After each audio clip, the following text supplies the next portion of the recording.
Então, nossa declaração de fé. Nós, batistas do sétimo dia, consideramos a liberdade de consciência sob a direção do Espírito Santo como essencial à convicção e prática cristãs. Encorajamos o estudo e a discussão aberta das Escrituras. Defendemos a liberdade individual de consciência de procurar entender e obedecer à vontade de Deus. Por isso, não temos um credo obrigatório. Pastores e irmãos, quando eu me tornei batista do sétimo dia, vocês eram garotinhos, em 1984.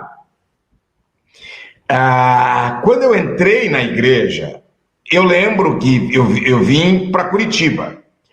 E a direção nacional da igreja estava às turras trabalhando na confecção de um manual de credo, um manual de doutrinas. E eu lembro que havia algumas pessoas que eram muito dedicadas na elaboração desse manual. Eu vou mencionar, era o meu presidente na época, pastor Romeu Storck, pastor José Gugelmin, pastor Silas Nísio e o diácono Rubem Nísio. Esses quatro, eu não poderia deixar de falta pastor Walter da Silva.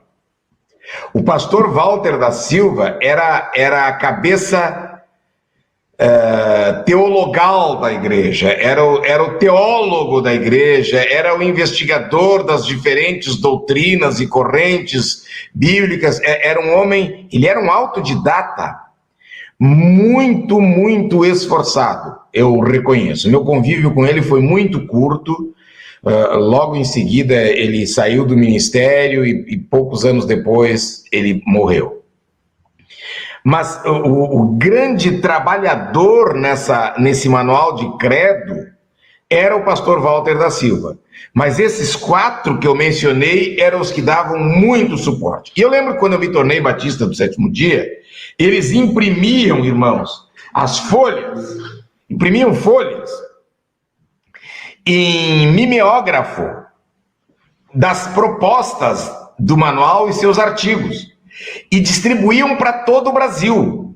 E os pastores tinham que discutir com as suas igrejas se eles estavam de acordo ou aquilo que eles não estivessem de acordo, eles manifestariam para a sede, na época não era conferência, a sede nacional se debruçar novamente sobre aquele assunto para ver se mudava ou mantinha. Isso levou alguns anos.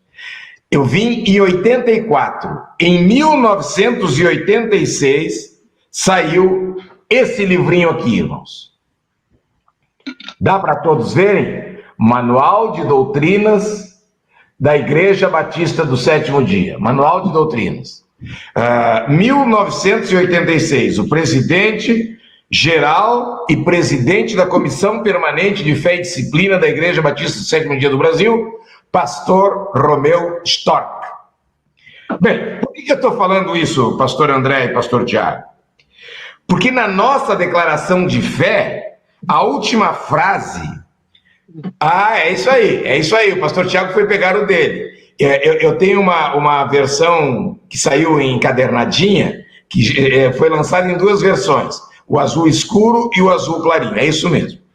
A última frase da nossa atual declaração de fé, que eu acabei de ler, diz assim: por isso, não temos um credo obrigatório. Aqui que está o problema, pastores. Por isso não temos um credo obrigatório. Qual é a diferença, me perguntam, de um manual de doutrinas como era esse para uma declaração de fé? Deixa eu dar um depoimento pessoal antes de avançar. A época em que esse manual foi relegado ao arquivo, não vige mais, não rege mais a igreja, eu estava fora do ministério, não participava de nenhuma das discussões. E eu lembro que na assembleia em que se votou que não se usaria mais esse manual, e que nós teríamos uma declaração de fé, eu fiquei muito bravo. Eu soube na casa do presbítero Salviano, e ele sabe quão bravo eu fiquei. Na hora, falei coisas que acho que não deveria ter falado. O tempo foi passando, irmãos, e eu compreendi o pensamento dos dirigentes da igreja brasileira em substituir o manual de doutrinas por uma declaração de fé. Eu compreendi e hoje eu aplaudo, honestamente. Por quê, irmãos? Irmãos, manual de doutrina obrigatório, como sendo credo, tem as igrejas que se acham donas da verdade. Eu venho da Igreja Adventista do Sétimo Dia. A Igreja Adventista do Sétimo Dia tem o seu credo, o seu manual de doutrinas. E quem a ele não se afinar, está fora. Qualquer membro da Igreja Adventista sabe que para ser membro ativo da igreja, tem que estar em sintonia com aqueles credos todos ali apresentados. Inclusive um deles crê que o dom profético continua na igreja remanescente, e o dom de profecia, e ele se manifesta na vida e obras da irmã Ellen Goldwhite. Isso é um credo. Qualquer adventista que discorda da Ellen White, então que saia de lá. Para ser honesto, que saia de lá. Porque estando lá, tem que se afinar com o credo apresentado. Tá bom? Quando nossa declaração de fé diz que nós não temos um credo obrigatório, irmãos, a declaração de fé, na verdade, está dizendo o seguinte, está pretendendo dizer, e essa lição vai dizer isso, que existem doutrinas bíblicas que são a espinha dorsal da fé cristã, são a coluna mestra, são o esteio, o sustentáculo. Essas doutrinas bíblicas são inegociáveis. Quais seriam elas, hein? Vamos falar uma? Todo homem é pecador. Alguém de nós tem dúvida disso? Porque todos pecaram. Então, Jesus é o único Salvador. Alguém tem dúvida disso? O pastor André e pastor Tiago, infelizmente tem crentes, inclusive batista do Sétimo Dia, que dizem que não tem dúvida disso, mas na prática tem. Sabe por quê? Tem crente que pensa que vai se salvar porque guarda o sábado. Tem crente que pensa que vai se salvar porque devolve os dízimos, porque dá ofertas grandes, ou pequenas, não importa.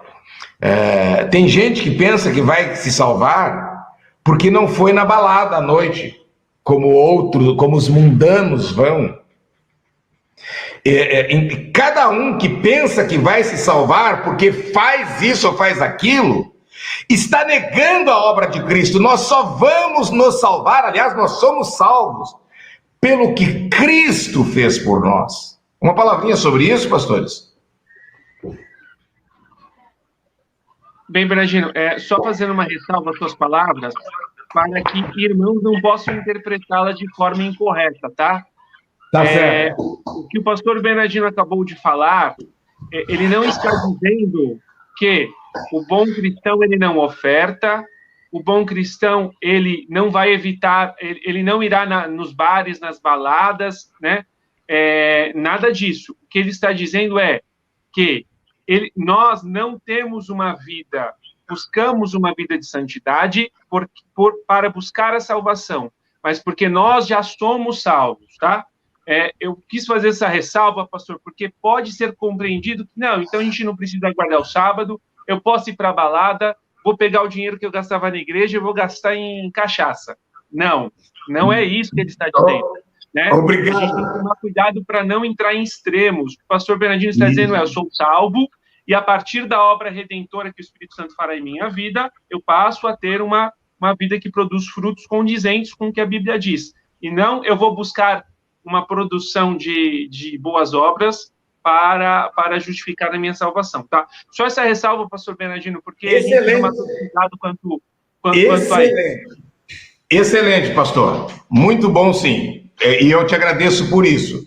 Irmãos, dito isso, quando nós formos analisar liberdade de consciência, eu vou pedir a ajuda do pastor André aqui, porque nós podemos entender liberdade de consciência no sentido amplo.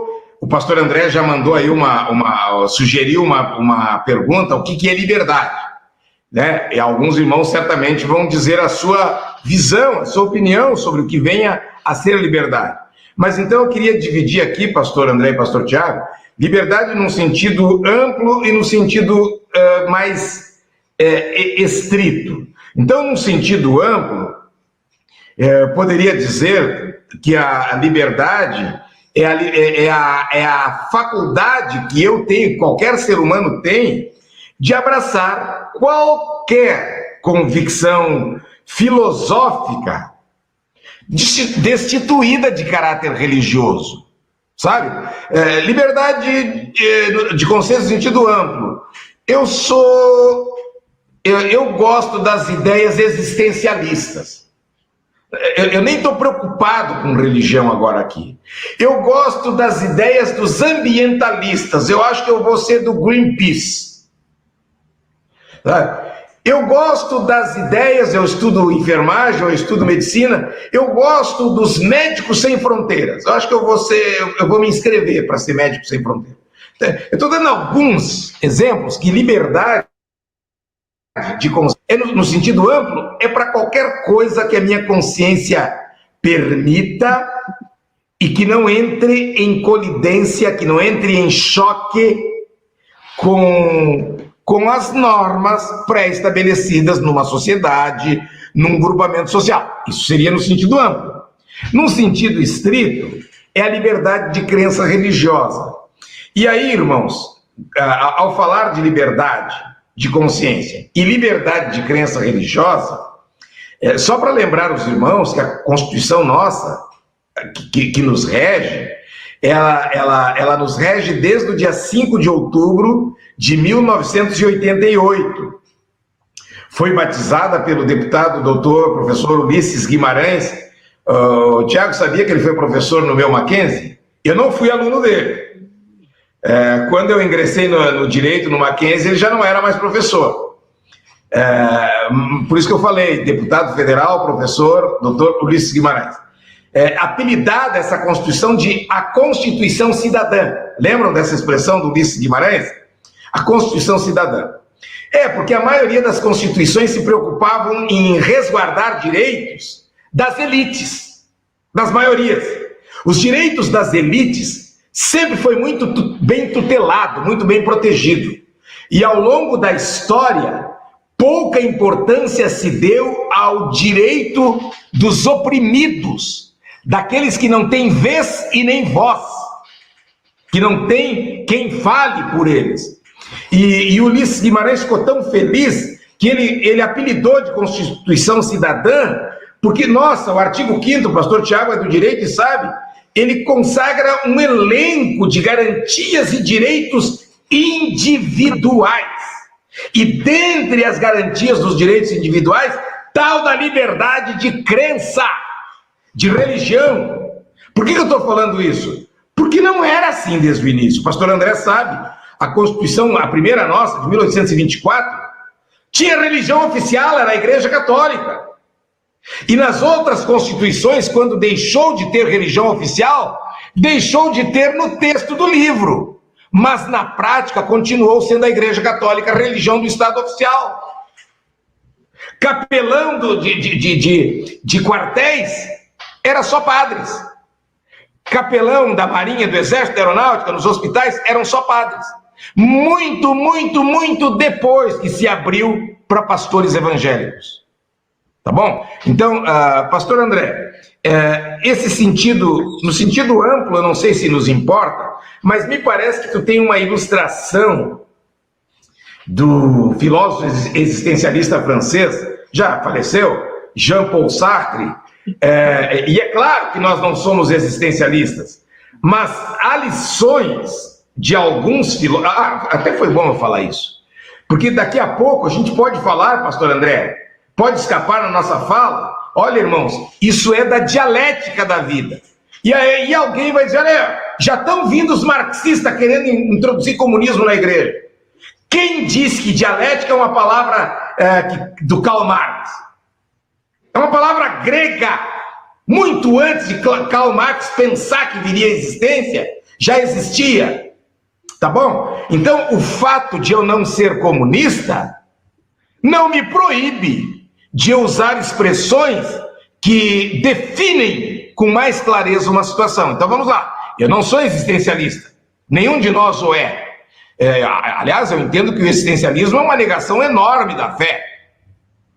Não é verdade, pastor André? Mas tem uma expressão de Jean-Paul Sartre sobre liberdade que me parece convém a gente pensar um pouquinho. Eu acho que tu poderia expor e propor isso para nós, pastor André. A ideia, pastor Brandino, é propor sem nenhum tipo de vinculação... Eu fiz um acidentezinho aqui, eu já volto. Tá. Nenhuma propositura de ideia argumentativa, de tentar trazer a partir dessa reflexão, até de cunho filosófico, o sentido de liberdade. Eu vi alguns irmãos, até o pastor Liberty, falou, liberdade é o ter o direito de escolher algo, fazer ou deixar de fazer. O Ed Sérgio, liberdade é ser livre para fazer ou deixar de fazer algo. Logo, o cristão deve ter como base o fundamento, a palavra de Deus para realizar suas funções. O Emmanuel, um juiz tem e deve ter liberdade de consciência, mas não tem livre-arbítrio, justamente porque o arbítrio brota do conjunto de leis e regras previamente convencionadas. Portanto, mais que haja dinâmica na língua, não vemos possível acomodar a razoabilidade, o termo do livre-arbítrio. Que mais que nós vemos aqui? A Letícia Peixoto, sou livre para dirigir se eu tiver carteira de motorista, ou seja, liberdade não é fazer tudo de qualquer jeito. Deixa eu ver se tem mais alguém. A Edilene Araújo, liberdade para mim é ser livre para pensar e agir conforme a consciência sem opressão. Então, eu só queria propor uma reflexão do termo liberdade. Parece que é uma coisa simples, mas ele foi abordado ao longo da história, principalmente da história da filosofia, por inúmeros filósofos, tá certo? E aí a gente tem várias correntes sobre esse pensamento de liberdade. O Valtenir, liberdade é estar discutindo assuntos bíblicos, sentados igualitariamente em uma mesa redonda, tendo como professor o Espírito Santo. Então, a minha proposta é só a gente fazer uma reflexão para a gente perceber que a análise de um único termo, como liberdade e depois consciência, ele é muito mais profundo do que apenas a gente abrir o dicionário Aurélio, o dicionário Hauhaus ou outro qualquer dicionário, ou Wikipédia, ou jogar no Google.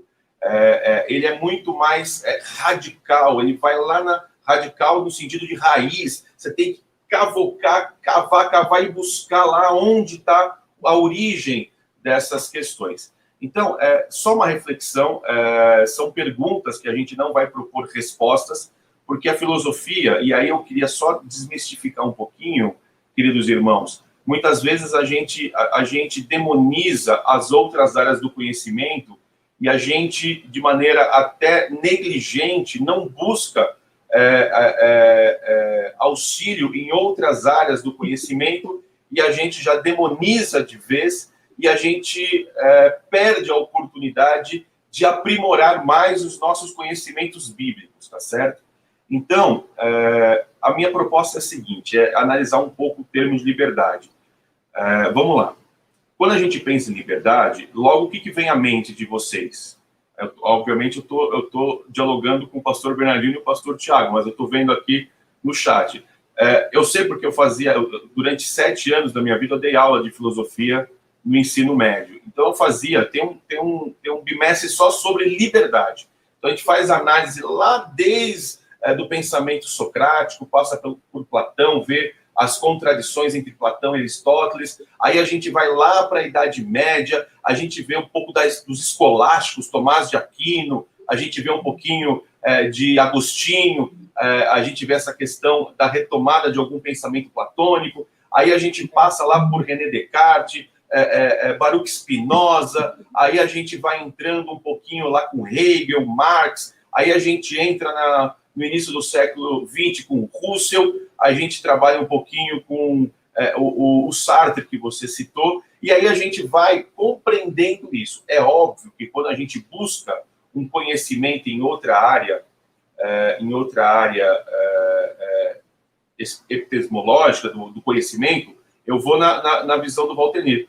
Ele tem que ter o regramento, a luz, o direcionamento, a régua do Espírito Santo, que é a revelação da Bíblia, tá certo? Isso a gente tem que ter clareza. Paulo fala, vocês precisam ver tudo, consultar tudo, retém aquilo que é bom. É óbvio, como é que a gente vai reter aquilo que é bom? Através da ação do Espírito Santo, através da iluminação do Espírito Santo. Então, dito isso, eu pergunto o que é liberdade. Logo vem a seguinte resposta de bate-pronto. Liberdade é ter o direito ou fazer o que bem entender. O que vier na minha mente, eu posso fazer o que bem entender. E a partir dessa resposta, que é uma resposta simples, porém pertinente, é óbvio, eu tenho liberdade para fazer o que bem eu quero fazer. A gente traz um novo questionamento. E é isso que é importante quando a gente vai estudar alguns termos, sejam bíblicos ou sejam qualquer termos sobre isso. A gente tem que fazer questionamentos a esse termo. Então, tudo bem. Liberdade é fazer o que bem entender? Ótimo. Então, tirando, a gente até passou pelo Setembro Amarelo, a gente viu aquelas questões, o pastor Bernardino trouxe uma mensagem importante sobre o suicídio, né, pastor Bernardino? Você fez até aquela análise lá na Ponte Rio-Niterói, onde a incidência de suicídio é muito grande ali no município do Rio de Janeiro, de Niterói, até as dificuldades da polícia, porque a maré, de repente, ali é a Baía da Guanabara, não, né? Ali é isso. Ela vai para um lado, vai para o outro. Aí tem...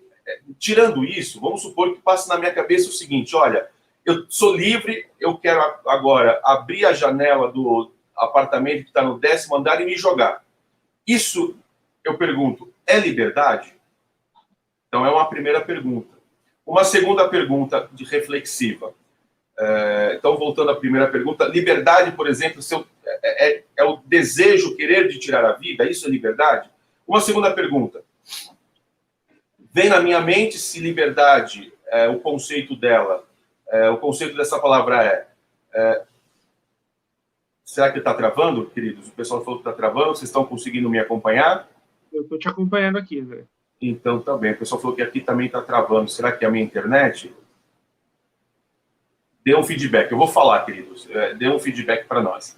Então, a segunda questão é, será que liberdade, tendo em vista que é fazer o que vem na minha mente, e se em um determinado momento eu falar o seguinte, olha, eu quero voar, sem precisar pegar um avião, sem precisar pegar um helicóptero, uma asa delta, eu, como passarinho, quero voar, eu quero ter a liberdade de voar. Será que isso é possível? Então, liberdade, a gente começa a compreender que, apesar de que... estão dizendo que está travando, queridos. Então, depois vocês conseguem ver, pastor Bernardino e Thiago, como é que está na internet? Eu estou te ouvindo bem, pastor André. Mas, bom, a Claudete falou que está de boa, então tudo bem. Então, eu vou continuar. O vídeo parou, mas tudo bem. Pastor André, já me aconteceu na minha casa de estar travando e eu achando que era para todos e era o meu aparelho. Então, eu saí, entrei de novo e resolveu. Beleza, tá bom. Então, vamos lá. Então, se liberdade é fazer o que bem entender, a gente vai começar a encontrar, quando a gente começa a analisar e problematizar a palavra, que há algumas limitações nesse sentido. Por exemplo, o pastor Thiago nasceu em São Paulo. O pastor Bernardino nasceu em Porto Alegre? Não, né? Nasceu em... São Leopoldo. São Leopoldo. Os dois pediram ou tiveram a liberdade de escolher aonde vocês gostariam de nascer?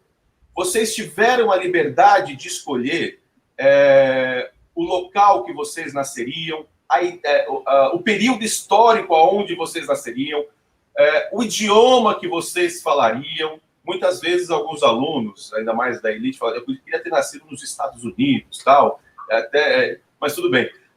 Então, se já começamos pressupondo que eu não tenho escolha do meu nascimento, eu não tenho liberdade de escolher o meu nascimento, então limitação nesse processo de compreensão da liberdade. E aí a gente vai analisar, e aí você citou o Sartre. O Sartre tem, óbvio, ele é um ateu, a gente pega alguns pontos importantes daquilo que ele faz essa reflexão, e ele faz uma reflexão tendo em vista essa ideia de fazer o que bem entender da cabeça, e ele trabalha com a ideia de liberdade situada. O que seria essa liberdade situada? Imaginem que nós sejamos peças de xadrez. Há limitações na metáfora que eu vou, a ilustração que eu vou trabalhar. Mas imagine que nós estivéssemos um jogo de xadrez e nós três e a humanidade fossem peças de xadrez. Eu aprendi um pouquinho de xadrez por conta da escola, os projetos escolares, os alunos me ensinaram, viu, pastor Brandino? Os estudantes me ensinaram. Mas, pela falta de prática, eu me lembro que no xadrez há peças que têm determinadas funções e determinadas formas de se navegar ou se deslocar, movimentar no tabuleiro. Por exemplo, eu acho que o peão só pode ir para frente, né? Como é que chama o nosso querido? O cavalo. Diagonal. Isso, o cavalo só pode ir em L, parece, e assim por diante. É óbvio que eu não quero entrar no determinismo, porque há limitações de análise. O que eu quero dizer a ideia é que nós temos algumas liberdades de escolhas, é isso que é importante. Liberdade tem a ver com escolhas, mas nós temos que saber que essas escolhas são situadas diante de um tempo, de um espaço, de um momento cultural. Por exemplo, eu uso esse exemplo, se eu quiser tomar a liberdade de sair, desculpa falar com esses termos, é assim que eu falava com os... Sair nu, por exemplo, na rua. Eu posso? Eu até posso. Mas seria isso diante da situação, da legislação que nós vivemos, diante da ideia das regras éticas, morais que nós vivemos. Isso seria ético? Isso seria possível? Óbvio que não. Até a legislação tem um código sobre o atentado ao pudor. Acho que é um crime. É um crime. É tipificado como crime. Então, a gente começa a compreender que o conceito de liberdade, ele não é esse conceito amplo de fazer o que eu bem entender no momento que eu quiser, o que vem na minha mente. Porque você tem limitações nesse processo. Limitações da onde você nasceu, quando você nasceu, que família você nasceu, que condição social você nasceu. São limitações. Não são determinantes, mas são limitações importantes a serem registradas. E da mesma maneira, tem coisas que o ser humano não pode fazer. E outras, tem coisas que o regramento jurídico, seja ele escrito ou pode ser consuetudinário, quando do ponto de vista das relações da tradição, muitas vezes, estabelece e que me limita determinadas ações sobre isso. Então, eu só queria trazer essa ideia de liberdade, que não é uma ideia ampla no sentido de que eu posso fazer o que eu bem entender no momento em que eu quero, mas que existem limitações estabelecidas por N situações, N motivos. Diante disso, a ideia não é trazer essa aplicação para o nosso conceito, porque a gente pode levar, por exemplo, para um lado mais determinista, a gente pode levar para um lado mais do ponto de vista teológico, do calvinismo, etc. A ideia não é essa. A ideia é propor aos nossos queridos irmãos uma reflexão sobre termos e conceitos e que maneira que nós precisamos fazer uma análise crítica sobre esses termos e esses conceitos, e que eles não são apenas dados, eles precisam ser aprofundados e analisados para a gente tentar chegar a uma profundidade na sua análise e no seu conceito, pastor Brandinho. Muito bom. Pena que travou para muita gente aí. Muito bom. Pastor Tiago, eu vou ler um parágrafo e eu vou pedir a tua breve consideração e nós vamos considerar também, mas o parágrafo, essa lição foi escrita pelo nosso saudoso pastor Jonas Sommer. E o parágrafo, na introdução, ele fala assim: os batistas, em geral, gente, sempre quando um de nós fala batistas em geral, nós estamos dizendo que nós não estamos nos referindo exclusivamente à Igreja Batista do Sétimo Dia. Estamos nos referindo a todos os batistas, do sétimo dia, do primeiro dia, se tiver do terceiro, do quinto, todos os batistas. Não tem, tá? Nem do terceiro, nem do quinto. Eu estou anarquizando aqui a fala, para tornar mais claro. Os batistas, em geral, consideram como inalienável. Vocês desculpem, não é aula de português, mas eu já vi irmãos confundir aliado com alienado. Aliado é junto com alguém. Alienado é alguém solto, separado. Então, quando eu digo inalienável, eu estou dizendo que é inseparável. Essa é a ideia. Então, vamos lá. Consideram como inalienável a liberdade de consciência. E esta não é privilégio a ser concedido, rejeitado ou meramente tolerado, nem pelo Estado, nem por qualquer outro grupo religioso. É um direito dado por Deus. Cada pessoa é livre perante o Senhor em todas as questões de consciência e tem direito de abraçar ou rejeitar a religião, bem como de testemunhar sua fé religiosa, respeitando o direito dos outros. Tu teria algo a dizer sobre isso, pastor Tiago?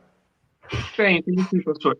Dentro da linha que o pastor André colocou, depois vou tentar chegar mais próximo da liberdade de consciência dentro da nossa igreja, tá, pastor Bernardino? Tá ótimo. Todos, na prática, todos têm liberdade de servir a Deus ou não, tá? Não estou entrando no aspecto soteriológico, né? Até porque, inclusive, a visão que eu comungo é que a gente não tem tanta liberdade assim, mas nesse sentido. Mas, no ponto de vista geral, na prática, eu posso estar aqui servindo ao Senhor, como não posso. Quem que me impede? Quem que me impede de estar aqui com vocês e de não estar? Senão a minha consciência. Quem que impede de alguém crer em algo ou não crer em algo? Senão a própria consciência. Aí nós podemos dizer, a consciência é a luz da palavra de Deus, iluminada pelo Espírito Santo. Eu mesmo creio que essa escolha é uma escolha divina, mas não quero entrar nesse mérito. Mas, de todo modo, via de regra, a questão da nossa perspectiva é a perspectiva da nossa consciência diante de Deus. Nesse sentido, nós batistas, de modo geral, apresentamos essa liberdade de que a religião ela não é impositiva, né? É sempre bom lembrar, nós temos um professor de história, né, André, que a religião cristã ela foi impositiva durante o período da Igreja Católica, inclusive por muitas igrejas protestantes nas suas regiões, quando se rebelavam com a Igreja Católica. E os batistas tinham um conceito de liberdade religiosa. A pessoa torna-se um batista porque ela deseja ser um batista, né? O meu filho será um batista do sétimo dia quando adulto, quando ele tiver consciência e capacidade de tomar as suas próprias decisões, por vontade própria, não por uma imposição familiar ou uma imposição da igreja. Então, é nesse sentido que a liberdade se dá. A escolha a Deus, ela não é uma imposição externa, ela é uma ação da consciência humana, iluminada pelo Espírito Santo de Deus, tá? Então, essa liberdade, ela não é uma liberdade que nos permite tomar uma escolha que é de fora para dentro, de dentro para fora, Bernardino, não de fora para dentro, né? Nós tivemos um contexto, por exemplo, no Brasil, durante muito tempo, contexto religioso, onde tínhamos uma religião oficial que impunha a sua fé.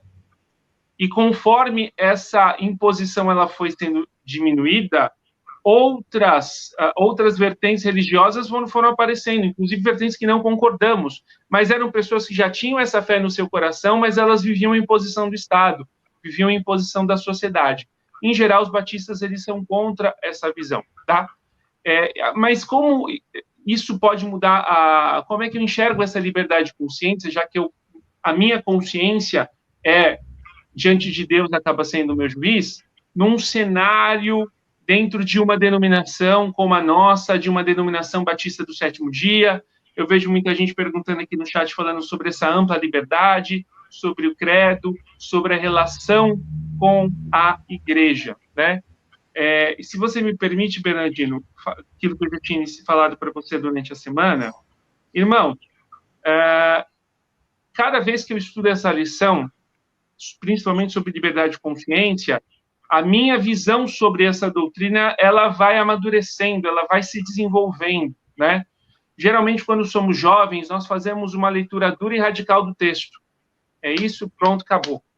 Mas, com o tempo, com outras leituras, ouvindo outros irmãos, aprendendo com outros pastores, estudando coisas correlatas ou não, algumas coisas nós vamos compreendendo, né? Então, por exemplo, nós não podemos confundir a liberdade com libertinagem, porque mesmo a liberdade dentro da igreja, e falando dentro da nossa denominação, como qualquer outra igreja batista, ela não é libertina, né? Nós conhecemos igrejas batistas, na sua maioria são muito sérias, com um nível ético e moral muito alto, e eles têm a liberdade de consciência. Então, como isso se dá? Nós, irmãos, temos a nossa declaração de fé exposta. Só que, Bernardino, eu ouso a dizer, e os irmãos vão compreender, os irmãos, depois que eu terminar a minha fala, vão compreender, que a doutrina de fé batista do sétimo dia, ela não se resume na declaração de fé. Ela também está nos ensinos que são passados de forma oral, pela experiência que nós temos dentro da igreja. E eu posso dar um exemplo, eu vou dar um exemplo, pastor, que para mim é um exemplo absoluto. Tá? Eu não vou utilizar nenhum exemplo que dê confusão, vou utilizar um exemplo absoluto, pastor Bernardino. Nós temos liberdade de consciência dentro da igreja e não temos um credo, de fato. Mas, por exemplo, nós, batistas do sétimo dia, aceitaríamos alguém pregando o batismo infantil que fosse por aspersão? Obviamente que não. Então, aí nós já começamos a encontrar uma cerca que tutela a nossa liberdade. Nós aceitaríamos um guardador do domingo que sobe no púlpito, chega diante da conferência e faz uma grande pregação expondo que o dia do Senhor é o domingo? Não. Aceitaríamos? De forma alguma. Então, essa liberdade, ela é tutelada. Agora, eu vou utilizar um exemplo doutrinário que se encontra no nosso DNA, como no DNA do cristianismo que nós entendemos como cristãos. Irmãos, não sei se vocês acompanham a internet, mas, inclusive, um dia desses teve o portal UOL fazendo uma matéria sobre a questão do casamento homoafetivo no mundo evangélico, porque há inúmeras denominações que se declaram evangélicas e que nos atacam por termos uma visão de que casamento é homem e mulher, certo? Não está descrito na nossa doutrina que o casamento batista, o casamento que entendemos como sendo cristãos, é o casamento homem e mulher. Porém, nós aceitaríamos alguém pregando o contrário disso na igreja? Não. Não precisa estar descrito. É uma doutrina da nossa igreja, uma doutrina que entendemos que não é uma doutrina que identifica-nos como denominação, mas uma doutrina que identificamos como sendo cristã, como fazendo parte do alicerce do relacionamento que nós temos com Deus. Não está descrita, mas todos nós que somos batistas do sétimo dia, entendemos que ali há uma cerca com relação à consciência, à liberdade de consciência.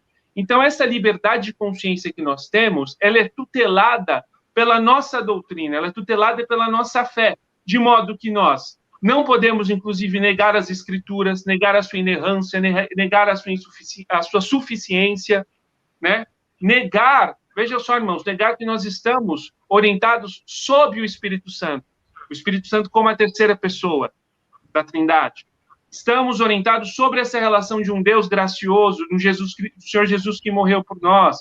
Então, isso tudo que nós temos descrito de forma exposta na declaração de fé e vivenciado nas nossas igrejas, que nós sabemos que faz parte da nossa doutrina como cristão batista do sétimo dia, elas tutelam a nossa liberdade de consciência, de modo que ela não se torne libertina. Então, qualquer batista do sétimo dia, honesto, sincero, correto, ele sabe, e que tem um tempo já de vida cristã, pastor Bernardino, porque às vezes quando nós somos jovens, somos neófitos na fé, muitas coisas nós não compreendemos, por isso nós temos que ouvir e aprender muito, né? E a gente está sempre aprendendo. Com o tempo nós conseguimos compreender um batista do sétimo dia, um cristão experiente, um batista experiente, ele sabe exatamente até onde vai essa cerca, até onde vai essa liberdade, né? De modo que nós, como pastores, sabemos muito bem quando irmãos excedem o uso da liberdade conscientemente, buscando fazer o mal ou atingir alguma coisa que eles não concordam na igreja.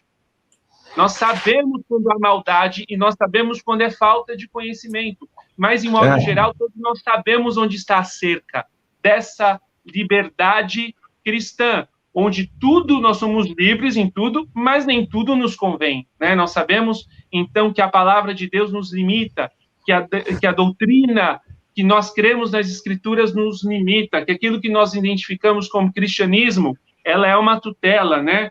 Em que aquilo que nós cremos como batistas do sétimo dia, ela também nos tutela. De modo, por exemplo, Bernardino, só vou encerrar minha fala nisso, nós, por exemplo, nós não cremos que, pelo menos essa é a nossa fé, né, majoritariamente, nós não cremos que a fé cristã ela se limita ao sétimo dia. Nós cremos que o sétimo dia é do Senhor. De modo que a gente consegue conviver, e nós convivemos, por exemplo, no Time, com inúmeros pastores e professores e doutores da Faculdade Batista, aprendendo a palavra de Deus com eles, em aspectos que nós somos convergentes. Então, nós temos a maturidade, com o tempo nós vamos desenvolvendo a maturidade com relação à liberdade de consciência para saber quais são os limites cristãos e quais são os limites denominacionais dessa liberdade. Né? E aí o que importa é o nosso papel como líder de ajudar a capacitar, a desenvolver nos nossos irmãos que eles saiam de infantos na fé para que tenham uma maturidade de discernimento, porque esse é um caráter batista. A análise crítica, a análise própria, não é o ser batista nesse princípio, não é ir com o chapéu do pastor, mas que o seu pastor te ajude a desenvolver discernimento e que você passe a compreender as Escrituras a partir do seu próprio pensamento. Muito bom. Espero que tenha ficado claro a ideia. Eu acho que foi bem claro, sim, e a fala mais longa do pastor Tiago abordou pontos que nós teríamos que abordar, então nós vamos passar por alto. De todo modo, o assunto foi abordado e isso é muito importante.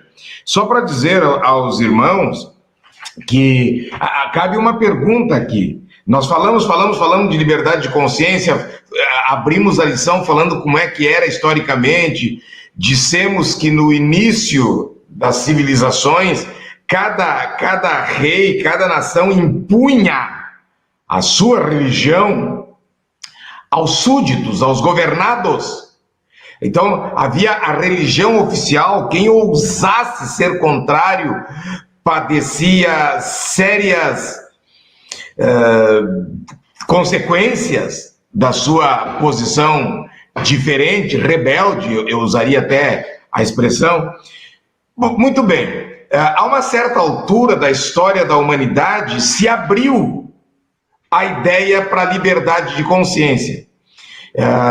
Não é, pastor André, eu sei que tu é professor de história, mas não é esse o objetivo da lição, nem para a igreja, fazermos aula de história aqui, mas a gente sabe que com o iluminismo, eu não estou defendendo as bandeiras do iluminismo, fique claro, eu estou evocando um evento histórico, é isso.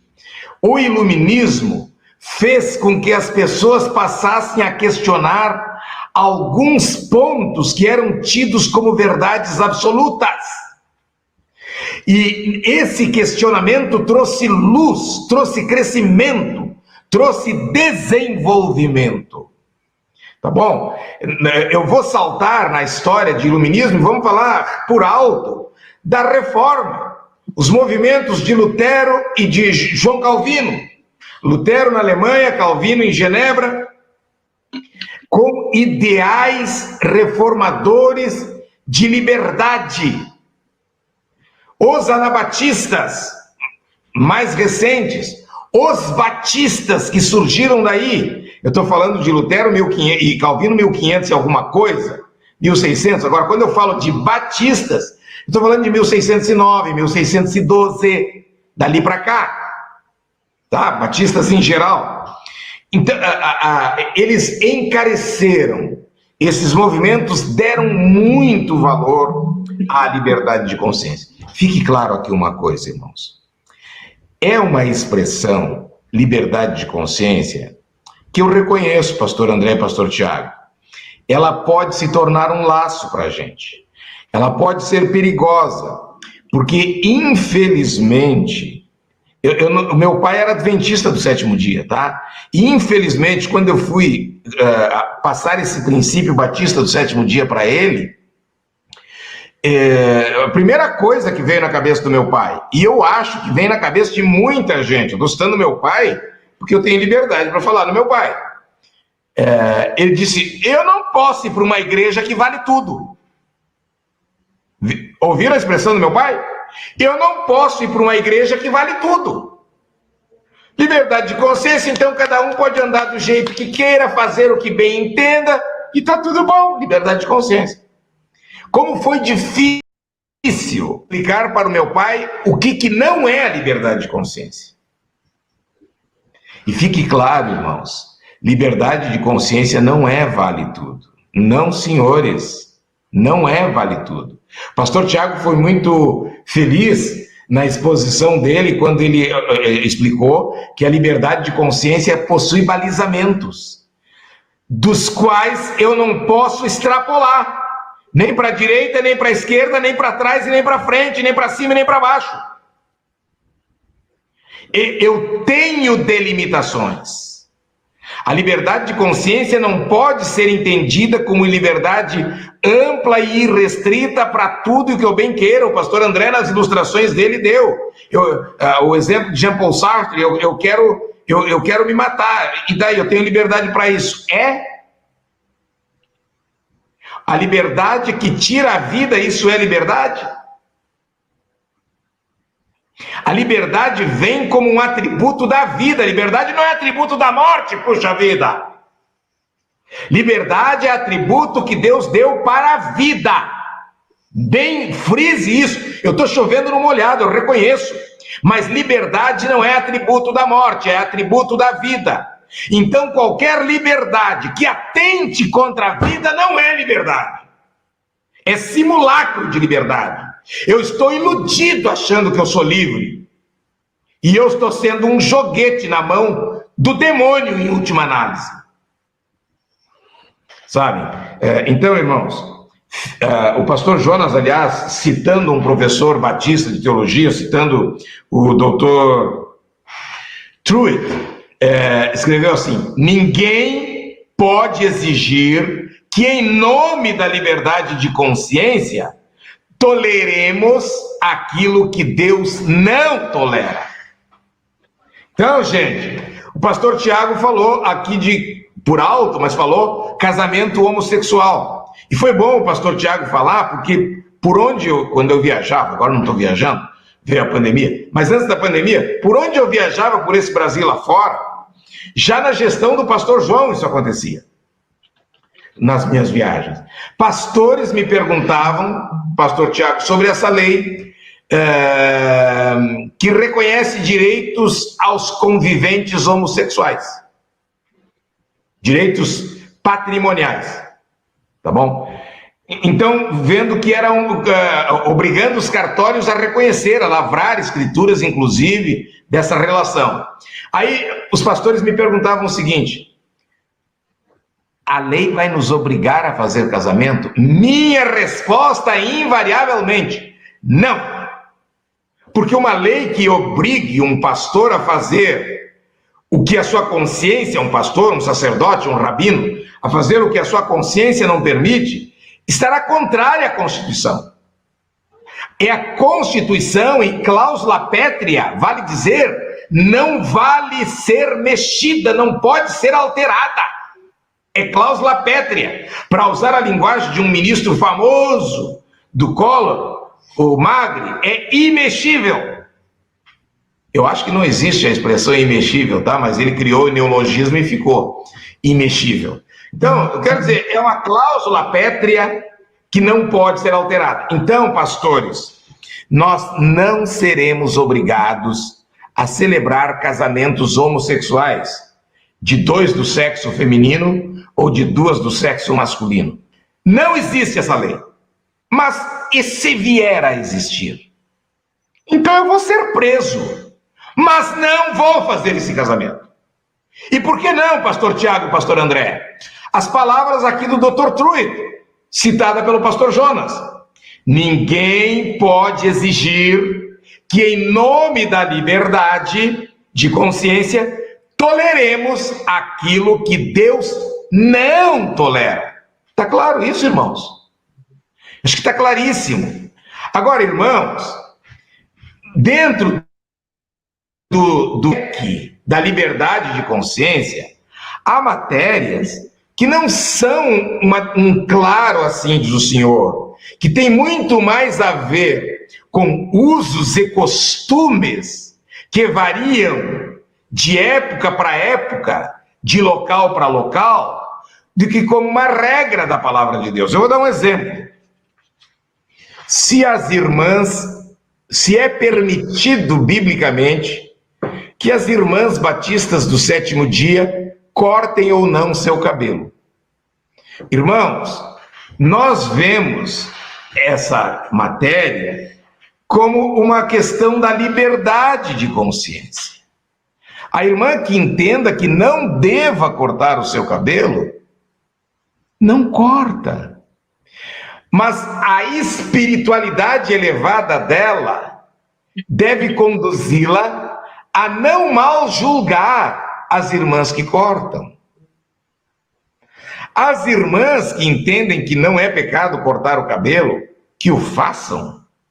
Mas a liberdade que elas supõem ter não pode conduzi-las a desprezar as irmãs que não cortam. Dá para entender essa clareza?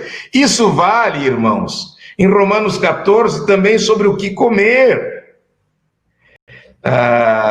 Deixa eu lhes contar rapidinho, pastor, já estourou o tempo, já teríamos que parar para ir para as perguntas e respostas. Mas deixa eu lhes contar.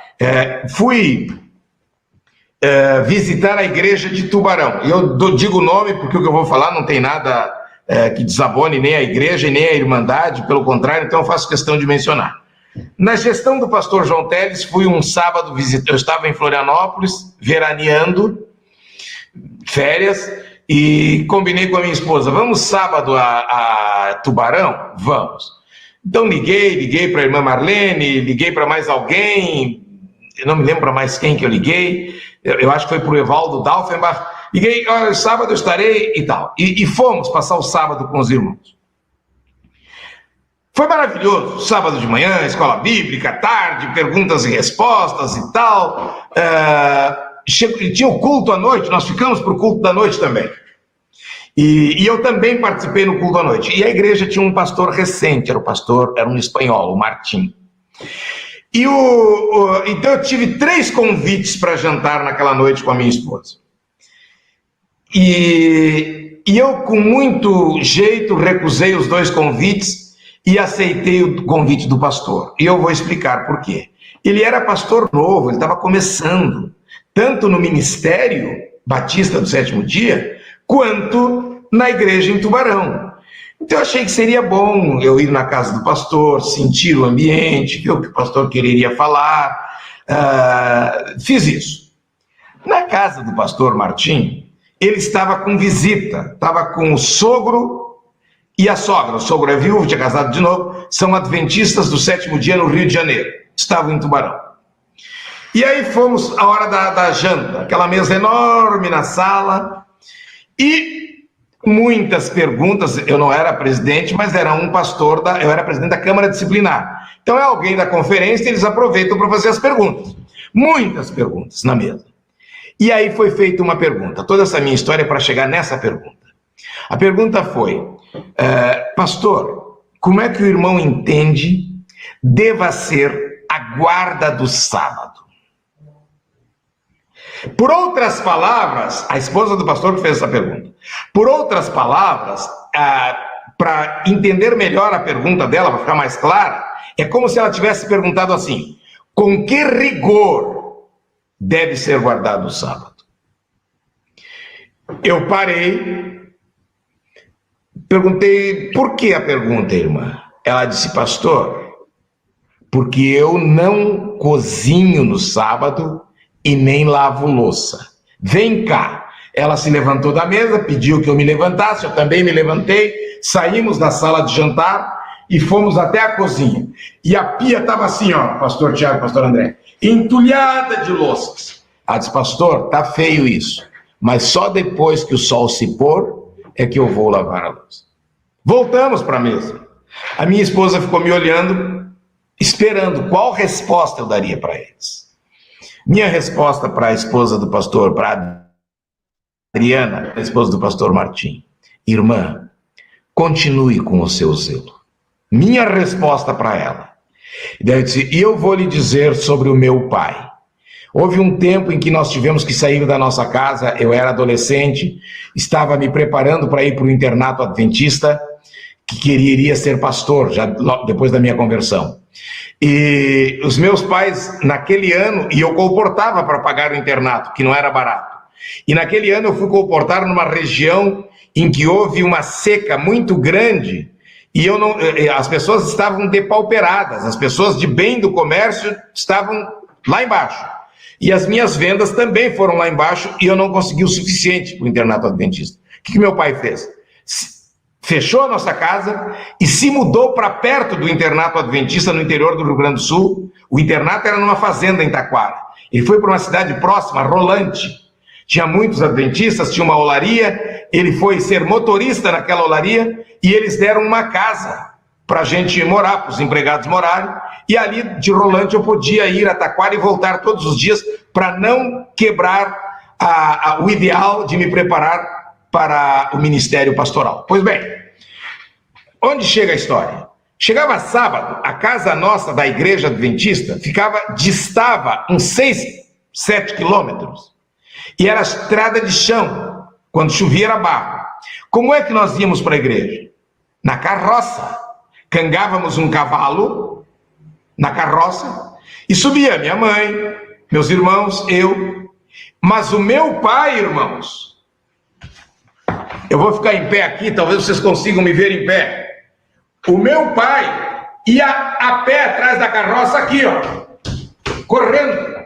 E a minha mãe dizia, Eduardo, entra na carroça, tu vai suar, entra na carroça. Sabe qual era a resposta do meu pai? Não.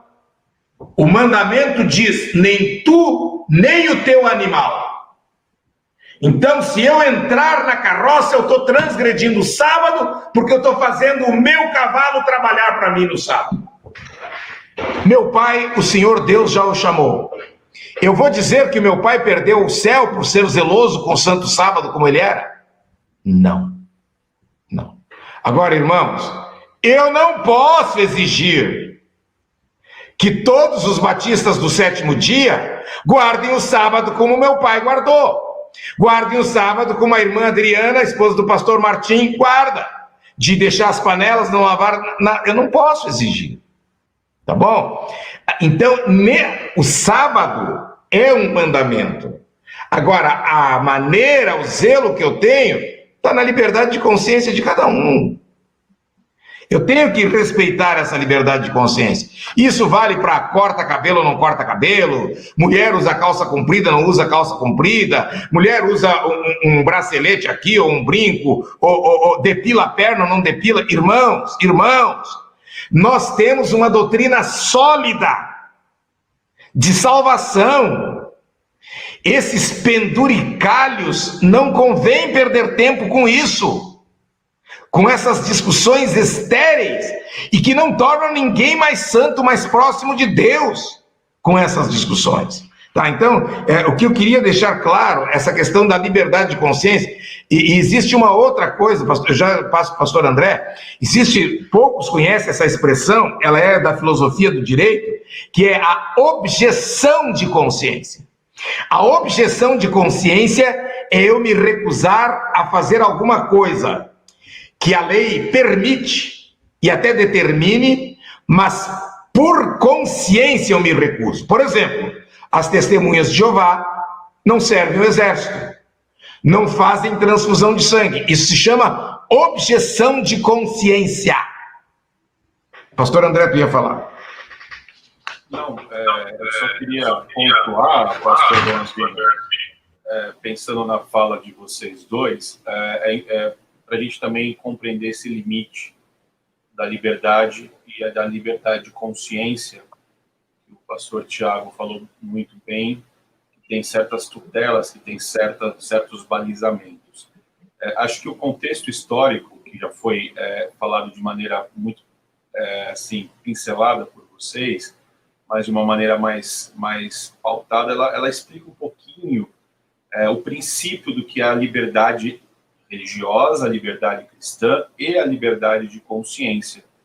Vale lembrar, eu não vou muito longe, mas vamos pegar a Idade Média, é notório que a hegemonia da religião estava nas mãos da Igreja Católica.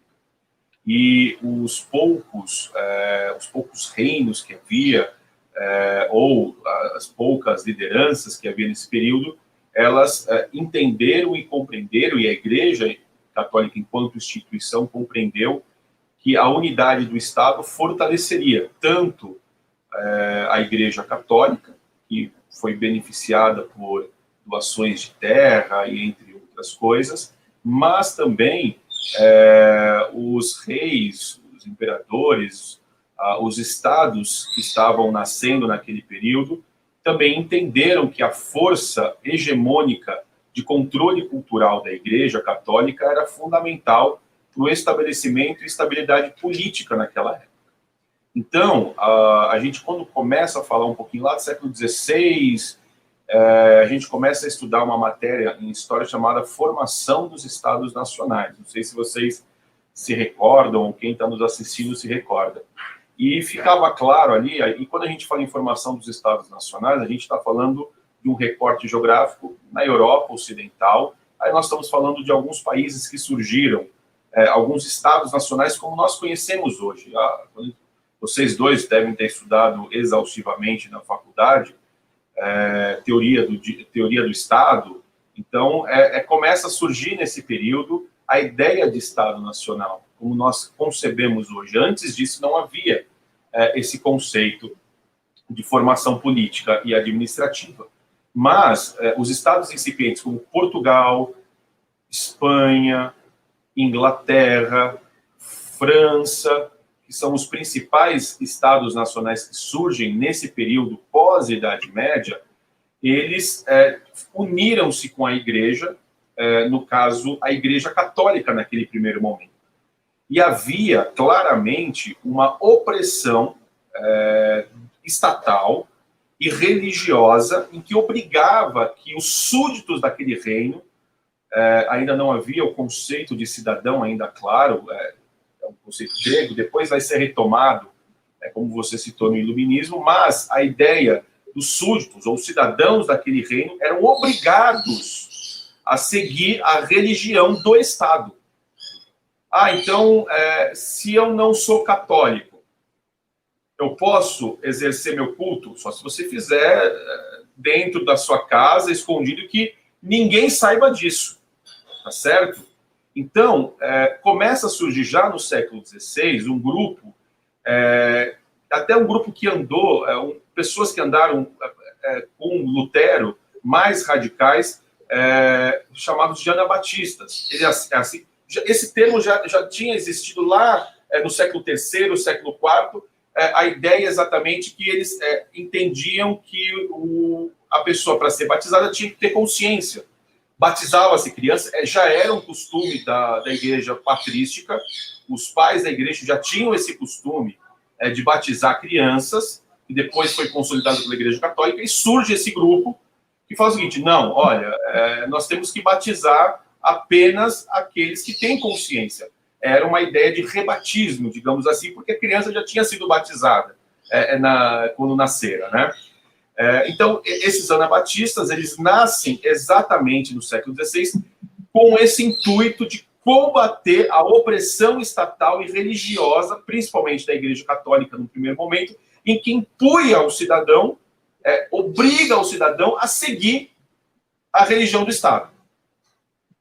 Nós temos na Inglaterra um caso específico que o próprio rei rompe com a Igreja Católica por N motivos, não cabe aqui a gente explicar, mas rompe e cria uma nova religião, que é a religião anglicana, que nós, batistas do sétimo dia, e os batistas, aí depois vai ter batista geral, batista, dependendo da visão soteriológica, né? Mas nós nascemos nesse bojo da Inglaterra, e aí você bem pontuou, tanto o Tiago como você, pastor Bernardino, vocês bem pontuaram que lá no início do século XIX, entre 1609, 1615, 1620, surgem os batistas.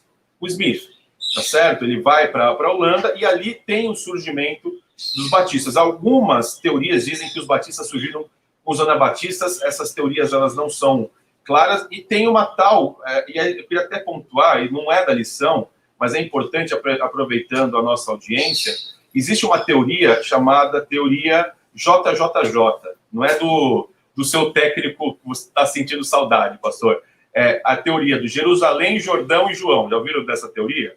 De que a Igreja Batista, ela surge lá com João Batista e ela vai se sucedendo até chegar aos nossos tempos, e nós não temos fundadores. Eu não tenho como comprovar isso historicamente. Nós temos uma fundação Batista Sétimo Dia em 1650, 1652, tá certo? Então, dito isto, é importante salientar que a liberdade de consciência tem um princípio que nasce nessa oposição de alguns irmãos que começam a lutar pelo direito de ter a livre consciência, a liberdade de escolher seus caminhos religiosos, de prestação de culto. E isso nasce com os batistas. E é fundamental esse princípio de compreendermos que nós não precisamos seguir uma determinação de nenhum Estado, a determinação e a imposição de ninguém para que a gente possa cultuar o nosso Deus. E aí eu fecho a minha fala, até com uma palavra de efeito, seguindo o que o pastor Tiago, de maneira excelente, nos trouxe, e o pastor Bernardino, a nossa liberdade, ela tem um limite, é o senhorio de Cristo, que é o cabeça, é aquele que nos conduz. Amém. É uma palavra de efeito, tá bom? Só para terminar minha fala. Eu gostaria de fazer algumas apreciações em torno do que a gente falou. Nós falamos de a liberdade, a declaração de fé é sinônimo de um não credo. Eu trouxe aqui um manual antigo, de quando eu me tornei batista do sétimo dia, dizendo que ele deixou de viger, o pastor Tiago tem o dele em mãos também, é o mesmo, ele deixou de viger, que à época eu fiquei desgostoso em extremo por isso, depois, refletindo melhor, achei que foi um passo enorme à frente que a igreja deu, copiando a mentalidade da nossa co-irmã nos Estados Unidos da América, da Igreja Batista do Sétimo Dia nos Estados Unidos e Canadá. Então, hoje eu elogio muito o manual, a declaração de fé. Com isso, tentei apresentar a diferença da declaração do manual para uma declaração de fé. O manual vincula, tem que ser exatamente como está ali ou está fora da igreja. Dei como exemplo a Igreja Adventista. A declaração de fé faz uma declaração dos pontos básicos, mas permite que haja discordância de pensamentos, de posicionamentos. Olha, Nos assuntos não abordados por nossa declaração de fé, temos a liberdade de discordar. Tem um telefone tocando aqui, irmãos, eu não vou atender. Eu vou tirar do gancho, só um pouquinho.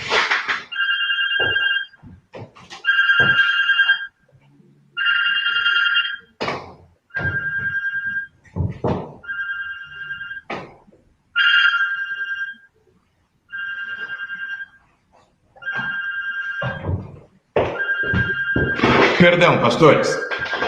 Eu não soube tirar do gancho, mas ele está baixinho. Parou. Nos assuntos não abordados por nossa declaração de fé, temos a liberdade de discordar, de pensar diferentemente.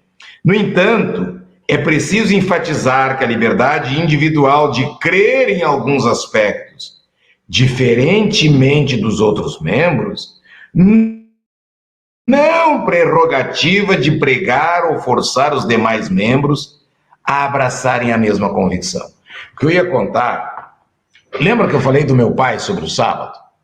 Acabei de falar do meu pai sobre o sábado e disse que foi muito difícil as conversações com meu pai até que ele se tornasse um batista do sétimo dia.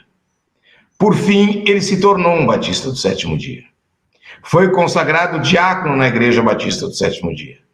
Mas ele continuava sendo esse zeloso guardador do sábado, de acordo com a consciência dele, e continuava abstinente daquela lista de alimentos de Levítico, capítulo 11. A gente fala de porco, mas que é o mais comum, mas a lista é enorme ali, não é? Então, ele procurava ser abstinente daqueles alimentos. Um dia, o presidente da época, na época não era conferência, era da Igreja Nacional, foi a Novo Hamburgo e pregou. E na pregação, ele debochou, eu não estou exagerando, irmãos, ele debochou dos abstinentes de porco.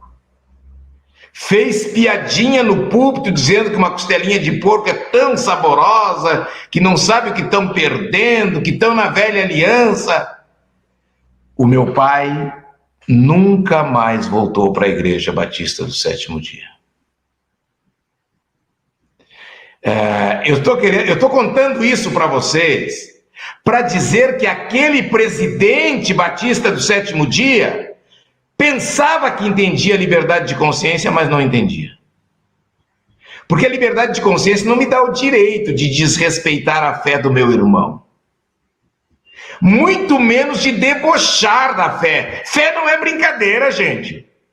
Fé não é ser torcedor do Corinthians ou do São Paulo, do Palmeiras, do Flamengo, do Fluminense, do Atlético Paranaense ou do Coxa, do Grêmio ou do Inter.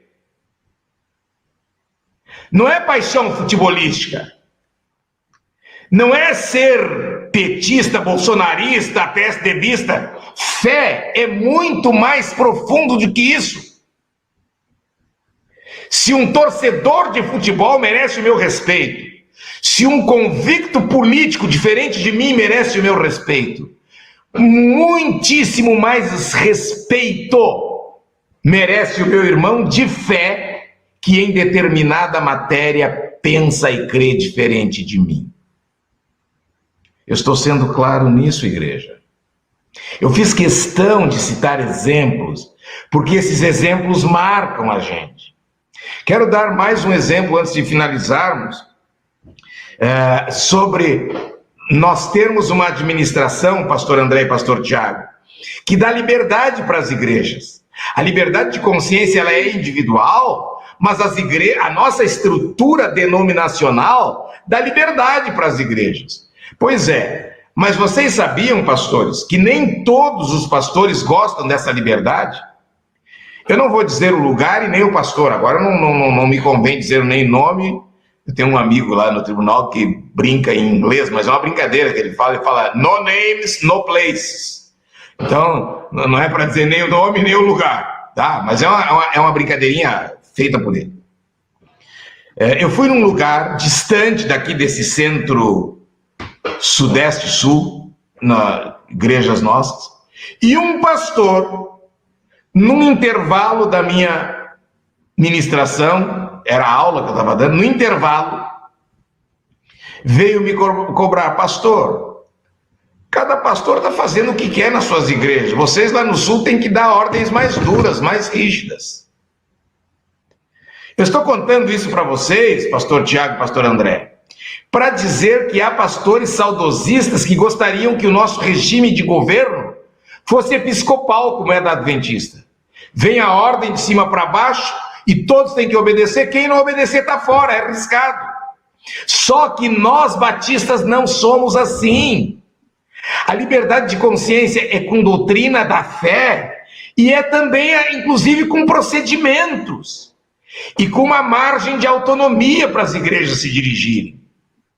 Assim que, se uma igreja nossa quiser fazer o culto sabático, ao invés de começar às 8 da manhã, às 9 da manhã, começar ao meio-dia, 1 hora, às 2 horas, não tem nada, e nem na nossa declaração de fé dizendo que tem que ser às 9 horas.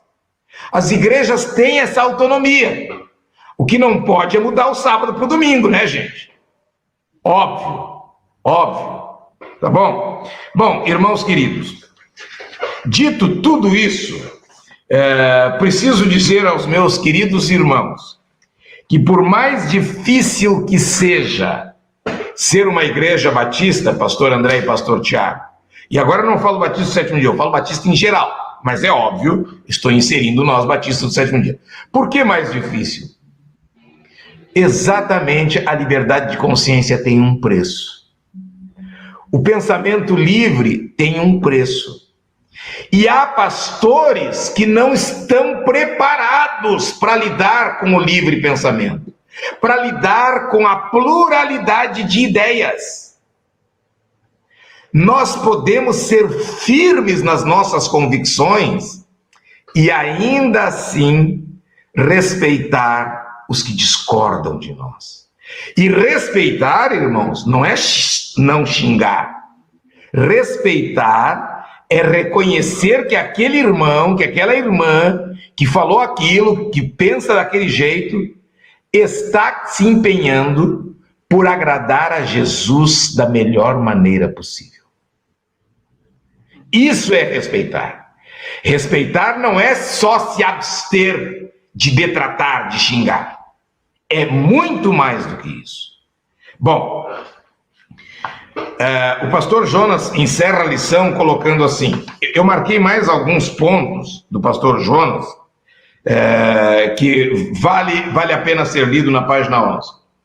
Conquanto seja algo fundamental em nossa fé, a liberdade de consciência não pode ser mal interpretada, pois ela não nos permite crer ou fazer o que quisermos, quer dizer, o que bem entendermos. Pensar assim é não compreender a liberdade de consciência. Pensar assim é agir como aquele presidente que vai para o púlpito e debocha descaradamente de quem pensa diferente, com base, com decorrência, numa firme consciência de fé e de coração. É preciso respeitar. E isso vale para questões como a doutrina da salvação, a gente chama mecânica da salvação. Eu não posso debochar dos irmãos reformados ou calvinistas, e vice-versa. Eu já vi deboches no púlpito. Não pode haver. Esse é são assuntos muito sérios que requerem da igreja seriedade. Por último, irmãos, há situações, e aqui eu quero convidar a igreja toda a pensar comigo. Há situações, pastor André e pastor Tiago, que não estão no nosso manual de doutrinas. A gente se depara com situação que não está. Não tem previsão lá. Há situações em que não há um claro assim diz o Senhor. E então, como agir?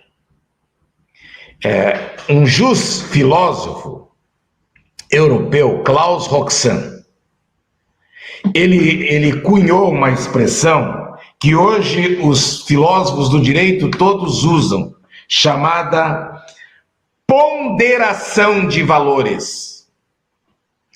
Quando dois valores legítimos estiverem em choque, eu tenho que acolher um e desprezar o outro. Como eu deverei agir? Aí entra a fala que o pastor André, que um dos irmãos colocou na sua observação, acho que é irmão Walter, que a liberdade de consciência permite que a gente se sente em torno de uma mesa e o Espírito Santo nos ensine. É isso que eu quero dizer, irmãos. De nós buscarmos sempre a iluminação celestial em todo estudo. Isso não significa que nós vamos desprezar os trabalhos e estudos acadêmicos. Eles existem para beneficiar a igreja. E não para ser um atraso na vida da igreja. E não para prejudicar a igreja. Se a gente for radical nesse assunto, que não precisa ter estudos, não precisaria nem isso aqui, ó. Cada igreja no sábado abre a Bíblia e estuda a Bíblia na escola sabatina.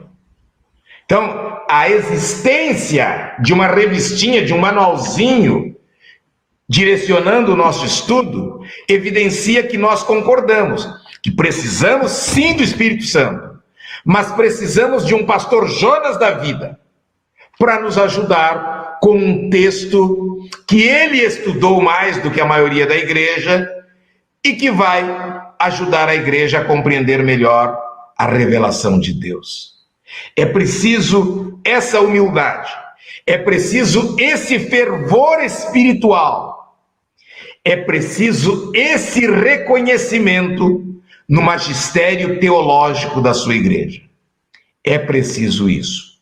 As igrejas que avançam, as igrejas que crescem, as igrejas que fazem a diferença na sua comunidade, por outras palavras, as igrejas que são relevantes, por relevantes eu quero dizer, se vem um tufão, se vem um sei lá o quê, uma bomba, e acaba com a igreja e mata todos, vai fazer falta naquela cidade?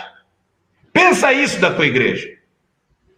Se ela vai fazer falta, ela é uma igreja relevante. Agora, se for, não, é só mais uma igreja de crentes que deixou de existir. É sinal de que ela não é relevante. Então eu dizia, se nós quisermos uma igreja relevante, nós precisamos ser homens de oração, sim.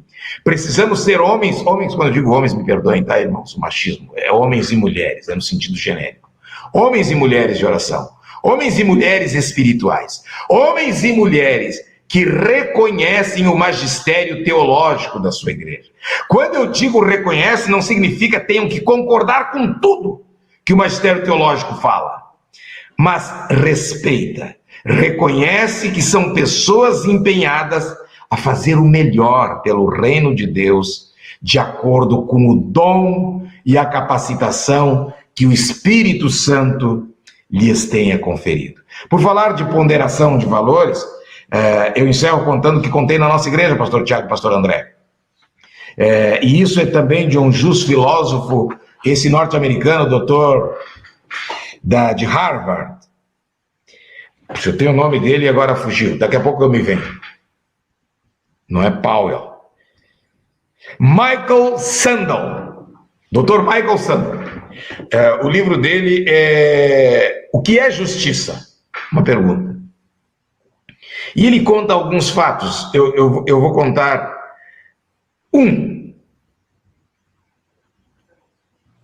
dois.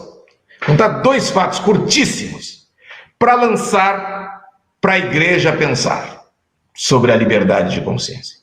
Porque nós dizíamos assim, ó, pastor Tiago, que tem coisas que são um claro assim, diz o Senhor. Então tem que ficar com o claro assim, diz o Senhor.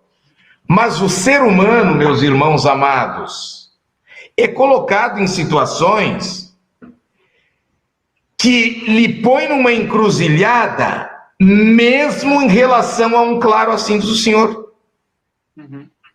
E aí? Como agir? Então, vou dar esses dois exemplos. Um trem cargueiro em altíssima velocidade. O exemplo dele é nos Estados Unidos. Eu não sei de trem cargueiro no Brasil em altíssima velocidade. Se existe, eu estou por fora. Mas vamos lá, um trem cargueiro, imagina um trem pesadíssimo desse, com carga pesada, muitos vagões, o comboio. Imagina que numa velocidade de uns 150 por hora, nos trilhos. E a uma certa altura, o maquinista percebe que falta freio. E ele comunica que está sem freio. Comunica a torre, ele está sem freio. A 150 por hora. Na reta, tudo bem. O problema é que tem uma curva alguns quilômetros à frente. E essa curva, ela é tão acentuada que o trem teria que fazer essa curva a uns 50, 150.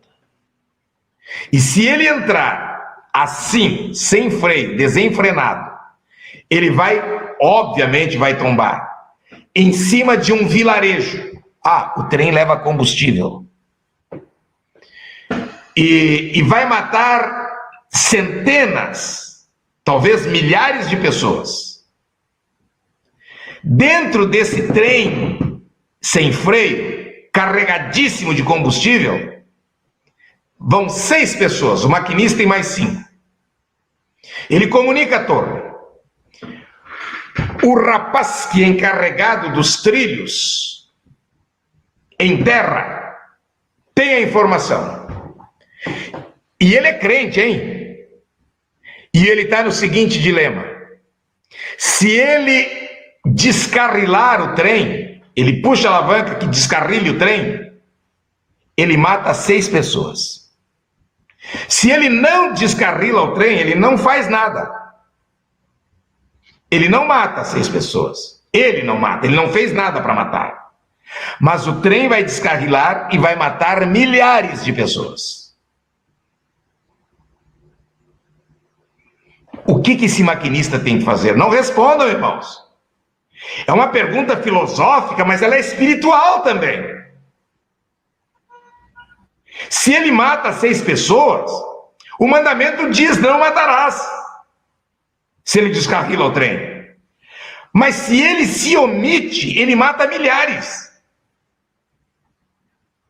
E deixar morrer, diz a filosofia do direito, deixar morrer quando se podia evitar, também é matar. É o crime por omissão.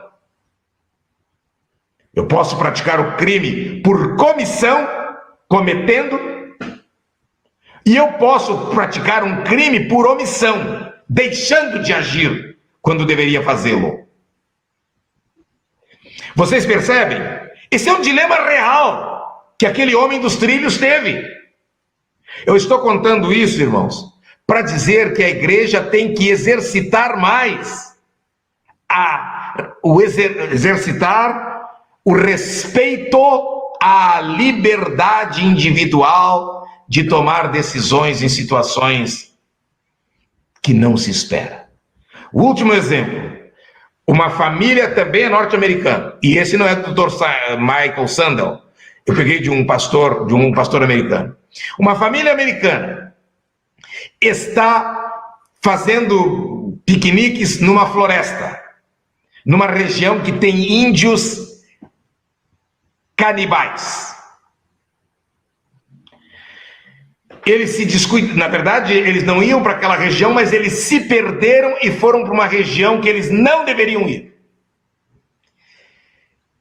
A história, eu não lembro com exatidão se eram 11 ou 12 pessoas, adultos, e mais uma criancinha no colo, um bebê no colo de uma mãe.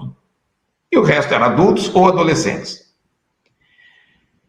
E eles percebem que estão chegando esses índios cruéis, que matariam a todos para comer. Eles conseguem se esconder, mas não podem fazer barulho algum até que aquele grupo de guerreiros índios cruéis passem. A mãe estava com o bebezinho no colo. Pastor André, tu é pai. Pastor Tiago, tu é pai. Eu sou pai. Os irmãos que me ouvem, a maioria são pais, são mães. E entendem o que eu vou falar agora. A mãe estava com o bebezinho no colo. O bebê não podia chorar, mas o bebê não vai entender que ele não pode chorar. A mãe teve que sufocar a criança. Até que todos passassem. Isso durou algum tempo. O bebê morreu. A mãe matou o bebê. Julgue essa mãe, crente batista do sétimo dia. A mãe matou o bebê. Ao fazê-lo, entretanto, ela salvou 12 vidas. Eu fiz questão de lhes contar esses 2 episódios, irmãos, para dizer que quando eu tenho que escolher entre o que é certo e o que é errado, é fichinha. É fácil, eu não tenho que perder tempo com discussão. A Bíblia diz assim, é assim que eu vou fazer. A Bíblia diz assado, e é assado que eu vou fazer. Eu estou tentando lhe levar para a mente que há situações que o dia a dia nos prepara, que a gente vai ter que fazer o que Klaus Roxanne falou, uma ponderação de valores. Eu vou ter que colocar na balança e decidir pelo que é menos mal. E para isso, não basta só massa encefálica. Eu preciso da orientação do alto. Eu preciso do discernimento do Espírito. Minha oração, pastor Tiago, pastor André e meus amados irmãos batistas do sétimo dia em todo o Brasil, é que o Senhor nos ilumine mais no tocante à liberdade de consciência. Nós deixamos de abordar muitos assuntos em razão da limitação do tempo, da exiguidade do tempo. Lamento. Nós deixamos. Eu gostaria, eu tenho aqui vários apontamentos, tenho certeza que o pastor Tiago tinha, o pastor André tinha também. Infelizmente, não vai ser possível. Mas esses aspectos que nós lançamos têm um intuito provocativo. Provocativo em que sentido? De provocar o nosso pensamento a refletir de maneira mais abrangente, de maneira mais abarcante, de maneira mais larga. Eu não estou fazendo apologia do caminho largo, a porta é estreita, o caminho é estreito, mas a minha cabeça tem que pensar com mais amplitude. É preciso ter o Espírito de Jesus. Quando eu falo do Espírito de Jesus, vocês se lembram dos fariseus colocando Jesus na parede? É lícito pagar tributo a César? E isso era colocar Jesus na parede. Irmãos, todos os dias nós somos colocados na parede. Alguém espera uma resposta séria, sensata, conducente à salvação. Alguém espera de nós. Os fariseus colocaram Jesus na parede. É lícito pagar tributo. Se ele diz, ele estaria contra o seu povo judeu que estava sendo espoliado pelos romanos. Se ele diz não, ele estaria indo contra os romanos que estavam regendo os judeus. Vocês viram a situação? Como Jesus estava contra a parede? Jesus não deu uma resposta radical, Jesus não deu uma resposta assodada, afoita. Eu sei de pastores batistas do sétimo dia que lê uma coisa aqui e já sai respondendo, sem saber o que está falando.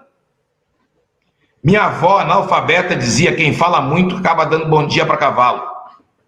No analfabetismo dela, eu aprendi muito com essa sabedoria dela. Então, irmãos, Deus espera de nós que não sejamos assodados, que não sejamos afoitos, que não sejamos precipitados, que não nos coloquemos como donos da verdade. Jesus é a verdade. Se a verdade tem dono, ela é de Jesus. A minha compreensão da verdade é só um filetezinho da verdade. Portanto, eu tenho que respeitar os meus irmãos. Buscar sempre discernimento espiritual, a resposta de Jesus. Pede uma moeda, eu imagino ele jogando a moedinha para cima, como um juiz, na hora de escolher para que lado tal time vai atacar, joga a moedinha para cima, põe na palma da mão. De quem é essa cara aqui? É de César. Lembram da resposta?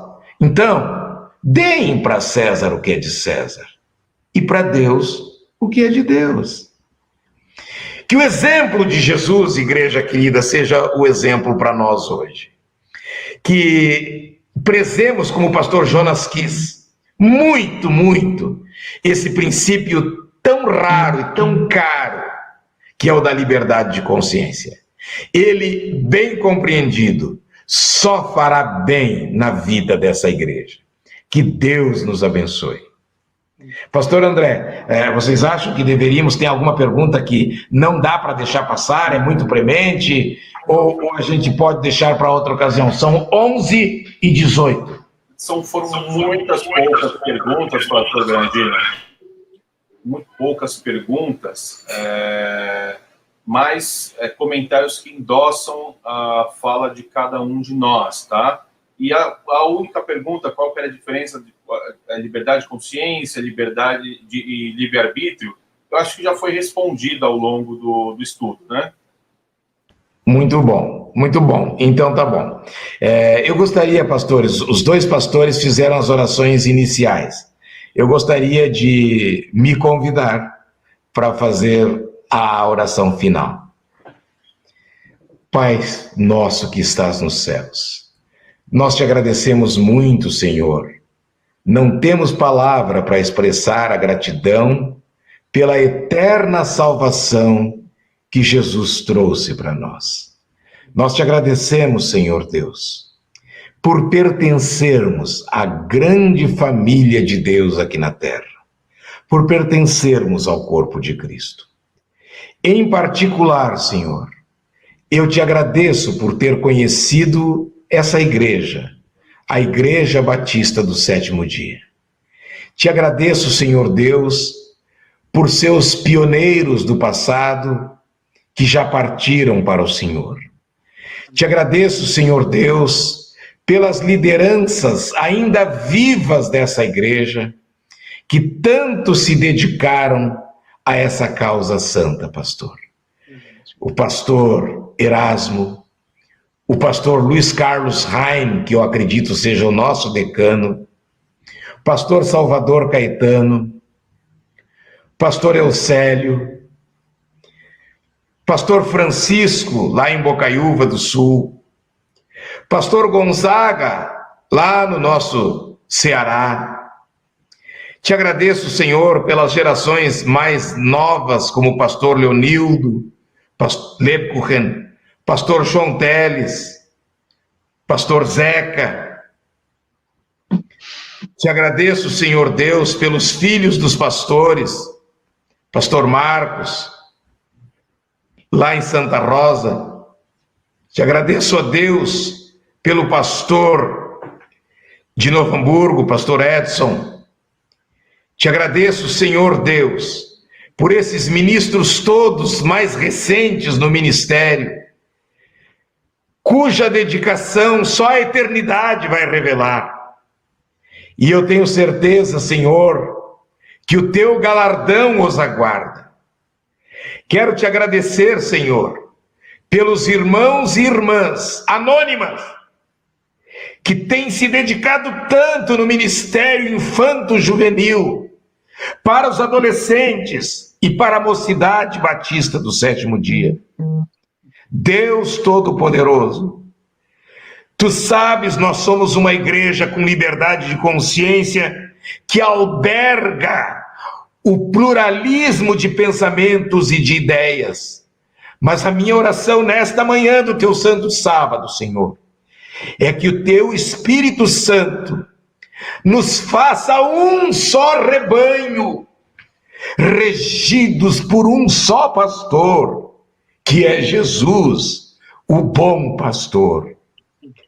Perdoa, Senhor Deus, a mim e aos meus colegas pastores, naquilo que desrespeitamos o princípio da liberdade de consciência. Perdoa-nos, Senhor, e ajuda-nos a te buscar com mais inteireza de propósito, com maior entrega, Senhor, de maneira que o teu Espírito Santo reja, dirija cada conduta nossa. Receba esta oração, em nome do Pai, do Filho e do Espírito Santo. Amém. Amém. Igreja querida, em nome de Jesus, essa escola bíblica sabatina está encerrada. Pastor André, Pastor Tiago e eu desejamos a toda a igreja em todo o Brasil um restante feliz e abençoado sábado. Que Deus abençoe a igreja em suas programações, em seus trabalhos evangelísticos hoje à tarde. Tenham todos um bom almoço. Graça e paz. Feliz sábado a todos. Amém.